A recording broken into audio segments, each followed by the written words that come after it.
ସବୁଠାରୁ ଦାମୀ ଜିନିଷ ହେଉଛି ଖୁସି, ଯାହାକୁ ପାଇବା ପାଇଁ ଜୀବନ ସାରା ବିତାଇ ଦେଇଥାନ୍ତି। ସବୁଠାରୁ ଶସ୍ତା ଜିନିଷ ହେଉଛି ଘୃଣା, ଯାହାକୁ ଲୋକେ ନ ମାଗିବା ଆଗରୁ ଦେଇଦିଅନ୍ତି। ଜୀବନରେ ଏକ ଅଜୀବ ସଉଦା, ଯେଉଁଠି ଖୁସି ମାଗିଲେ ଖୁସି ମିଳିନଥାଏ, କିନ୍ତୁ ଯନ୍ତ୍ରଣା ନ ମାଗିବା ଆଗରୁ ମିଳିଯାଇଥାଏ।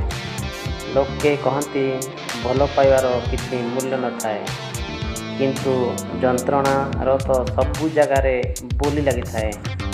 ବିନା ମୂଲ୍ୟରେ ମିଳିବା ଜିନିଷ ହେଉଛି ଧୋକା, ଯାହାକୁ କେବଳ ନିଜର ଲୋକମାନେ ଦେଇଥାନ୍ତି। ଜୀବନର ବଜାର ବଡ଼ ଅଜୀବ ପ୍ରକାର। ଏଠାରେ ହସ ବିକ୍ରି ହୋଇନଥାଏ, ଲୁହର ତ କିଛି ମୂଲ୍ୟ ନଥାଏ। ଦୟାକରି ଲାଇକ୍ କରନ୍ତୁ, ସବସ୍କ୍ରାଇବ୍ କରନ୍ତୁ।